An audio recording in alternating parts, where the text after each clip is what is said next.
Hello, I'm CJ Werleman, and in this week's episode, we reveal how fast-changing realities are forcing Israeli Jews to flee the Zionist state forever. But first, a quick reminder to like and subscribe to our show. Now let's get into it. Israel has failed to achieve any of its stated objectives in Gaza. It has not destroyed Hamas or other Palestinian resistance groups, and nor has it freed its remaining hostages.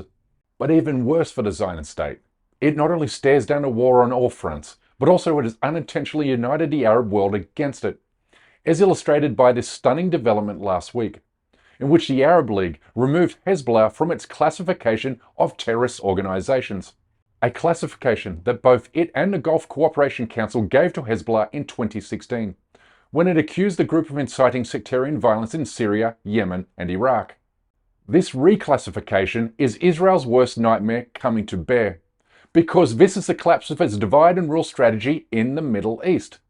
Hamas set the trap for Israel, and Israel swallowed the bait, hook, line, and sinker. Its relentless and merciless genocide in Gaza has caused so much anger and humiliation in the Arab world that it is bearing the deep divides which emerged after the Arab Spring. This sudden turn of events threatens the very survival of the Jewish state, with ordinary Israeli citizens coming face to face with reality.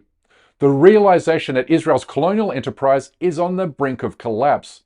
They aren't stupid. They see what's happening, which is why they are now fleeing the country in record numbers, with a new report showing that more than 500,000 have fled without plans for returning. This number is expected to double and even quadruple to 2 million Israelis fleeing the country within coming weeks, as conflict against Hezbollah escalates along Israel's northern border. That 2 million from a total population of 7 million are planning to leave is the sum total of every Zionist's worst nightmare. But the message to Zionist Jews from the entire Middle East is this: don't let the door smack you on the ass on the way out. And yes, that sounds like unnecessary gloating, but it's important to understand that Israelis have only their government to blame, because this trend began well before October 7th, with a July 2023 survey finding that 28% had plans of leaving Israel out of fears that the country was headed towards civil war and violence due to internal political schisms. If the situation will be so bad, it's worsening every day. We'll find a place to live outside Israel. We all have European passports. And others also think of emigrating, as hardline ministers push through highly controversial laws that would weaken oversight of the government by the courts. Unfortunately, many of my friends check their options in other countries. I will not raise my kids in a country which is not democratic. Today, Israelis are getting a taste of their own medicine, and by all accounts, they don't like it. And because the Middle East is not their native home, they are grabbing their American or European passports and heading quickly for the exits, telling a waiting journalist how terrifying it has become to illegally occupy another people's land. I just had the worst experience of my life. I was in Florentine and I heard the rockets go off and my whole life changed. This underscores the point that Palestinians have been yelling at the top of their voices for years, that Jewish settlers have the luxury of running to their countries of origin when times get tough, whereas Palestinians have nowhere else to go. This is their land, their indigenous homeland, and therefore they will defend it to the very last man, woman and child, even when faced with genocide. The people of Gaza are going nowhere. Israel, on the other hand, is now faced with a massive shortfall of soldiers. It needs 10,000 new recruits immediately, which is why the Israeli Supreme Court ruled last week that ultra-Orthodox Jews must be subject to the military draft, after decades of being exempt from military service. Now watch how Israeli forces treated those who protested the ruling. This is the manifestation of Zionist desperation. This is Israel on the verge of collapse. This is like watching the dying days of Nazi Germany when it forced young boys and old men to fight against the advancing Allied forces. Israel is done. It simply cannot cope with multiple wars on multiple fronts, while its young men and women dodge military conscription by taking extended vacations with their families in New York, London, and Paris. This is a lesson that Russia has learnt during its occupation of Ukraine. Its men don't wish to die defending stolen land, which is why millions of Russians of military age are vacationing in Asia, forcing Putin to send jail criminals to the front lines. Which begs the question, What Jew in their right mind would want to move to Israel and fight for the Zionist army, given Israel is the most dangerous place in the world for Jews, and given Israeli soldiers are ordered to shoot their comrades in the back to prevent them from being taken captive? Israel's military recruitment crisis has been brewing for some time. It's a rite of passage in Israeli society. When you turn 18, you serve mandatory military service. 2 years for women, nearly 3 for men. But for some young Jewish Israelis, something is changing. When you think of Israel's military in one word, what do you think? 3 words, wrong side of history. What about you? Apartheid. These teenagers are burning their draft letters, part of an unprecedented movement to refuse to join the army. For many, one of Israel's most cherished public institutions. Our society is violent because everyone is holding a weapon. Making matters worse for ordinary Israelis is the country's rapidly deteriorating economy.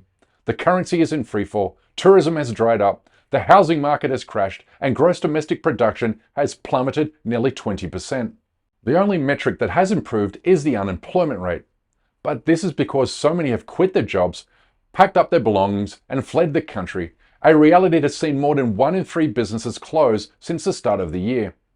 A lot of small businesses closed already because they didn't have the help and not a lot of work. We have here 3 or 4 restaurants and mini markets that...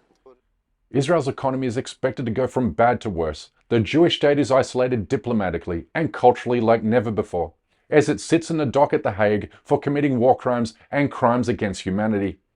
So when you add all of these pieces together, along with the wars it soon won't be able to fight, you come to understand why upwards of 2 million Jewish settlers plan to self-deport from Israel within the coming weeks and months. You might call this karmic or godly justice.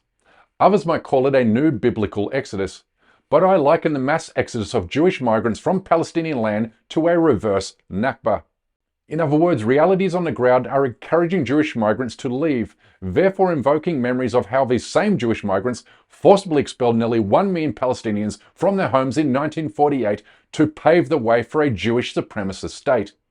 The irony couldn't be made starker, and karma is a bitter pill to swallow. I hope these fleeing Israelis take this lesson from history. I hope they take this moment to understand that their phony country is built on stolen land and constructed on killing, displacing, and dispossessing the indigenous Palestinian population. I hope they remember how this campaign of ethnic cleansing began in the 1920s, when newly arrived Jewish migrants formed themselves into terrorist groups like the Haganah, Stern Gang, and Ergun to terrorize native Palestinians and pressure the British forces into leaving Palestine. An effort that culminated in the bombing of Jerusalem's King David Hotel in 1946, which killed 96 British soldiers and diplomats. This is when the British media rightly called Jewish settlers terrorists, because terrorism is how Israel was created. These are indeed the final, dying days of the Zionist state. In trying to destroy the Palestinian people, Israel has only succeeded in destroying itself.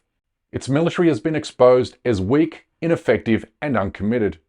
Global opinion has turned sharply in favor of the Palestinians, and the Arab world is now uniting against the Zionist state.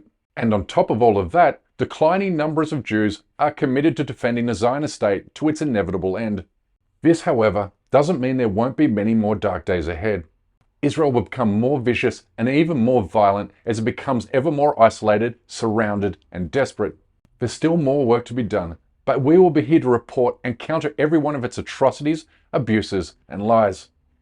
But that's my time for today. Please don't forget to subscribe to this channel, and we kindly ask you please support our effort to expose and confront injustices in the Muslim world by becoming a member of this show at patreon.com/CJ We can't produce, sustain, and grow this show without your help, and we offer exclusive content and benefits to those who do. But for now, good morning, good evening, wherever you are, and stay blessed.